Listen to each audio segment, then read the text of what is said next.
Magandang umaga po. Nandito naman po tayo sa garden as usual. At mainit po talaga ngayong araw na ito.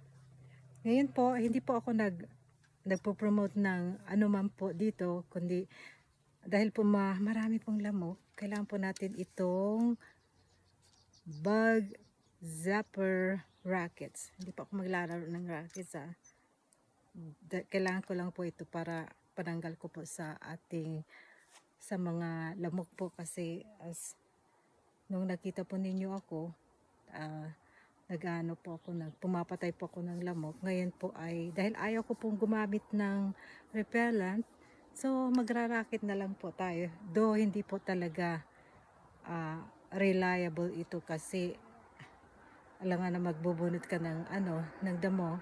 At the same time, nagkaganon ka, paano kaya makakonsentrate nun? Ito po ay maganda lamang po kung matutulog ka at sa bahay po, sa loob ng bahay, ay may nakapasok na lamok. Ganun po.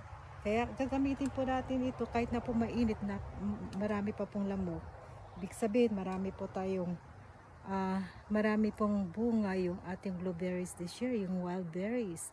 Marami po kasing wild berries dito na pipitasin mo lang pag nakatupak ka po ng mabunga, yan talaga naman libre lang po yun, pitasin lang po natin.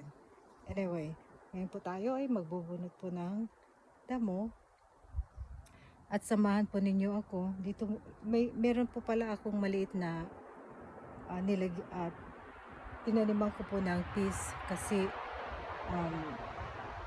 ito lang yung pwede ko paglagyan ng mga parang balag siya.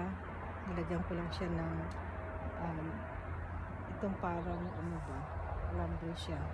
Tapos meron po ako sa mismong garden ko na tinaniman ko rin po ng peas at saka beans. Hindi ko pa po pwedeng i-show yan kasi hindi pa po masyadong tumubo. Talagang nililinisan pa yung mga weeds. Kaya sacrifice po talaga magtanim kasi kailangan po talaga nating magtanim para sa ganun po ay may makain po tayo pagdating ng winter. Ano po? Kaya, kumusta na po kayong lahat? Alam ko po, ang bawat isa ay nag-iisip na kung ano ang kanilang ipopost. Kagaya ko, ayan, kung anong ano ko po, kung pabalik-balik, kung laging ganun, pasensya na lang po kayo, ganun lang talaga. Ayan po.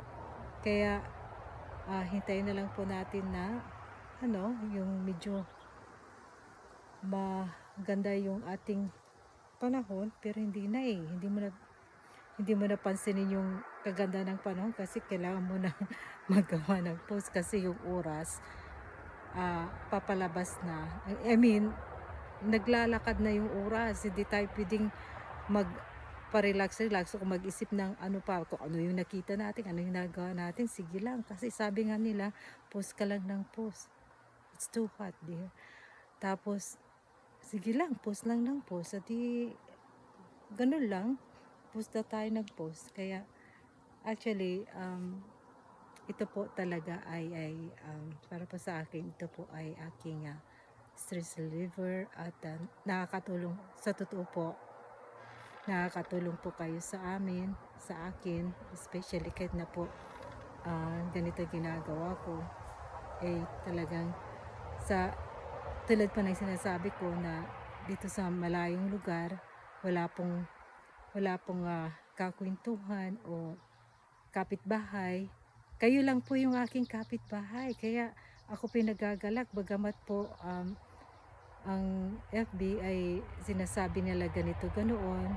Hindi ko po tinitingnan yun kasi ang mindset ko po ay nagkakaroon po ako ng kasayahan na ma-impart ko po yung gusto kong i-share sa inyo at sa ibang tao. Kagaya po ng salita ng Diyos, gusto ko po yung i-share sa inyo.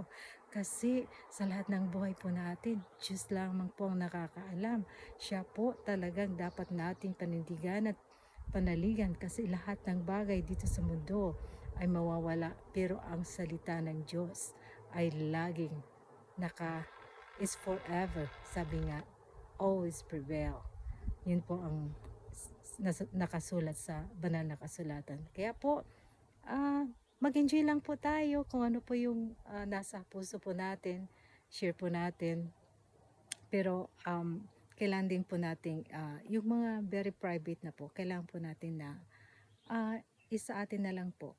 Huwag na po nating isa ano sa social media. Kung maaari, mas maganda po kung yung mga private na problem po natin, mas maganda po yung gawin. Ilagay po natin sa panalangin kasi mas maganda na ilagak po natin lahat ito sa paanan ng Diyos. Di po ba?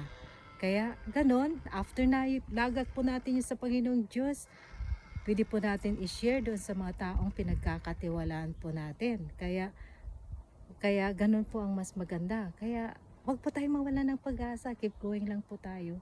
Hindi po madali. Hindi po madali ang buhay. Alam ko po yan. Pare-pareho po tayo. Dahil yun po ang nakasulat. Lahat ng tao, mayaman, mahirap, mataba, payat, payatot, nakakaranas ng hirap. Thank you po for watching. God bless everyone. Bye-bye po.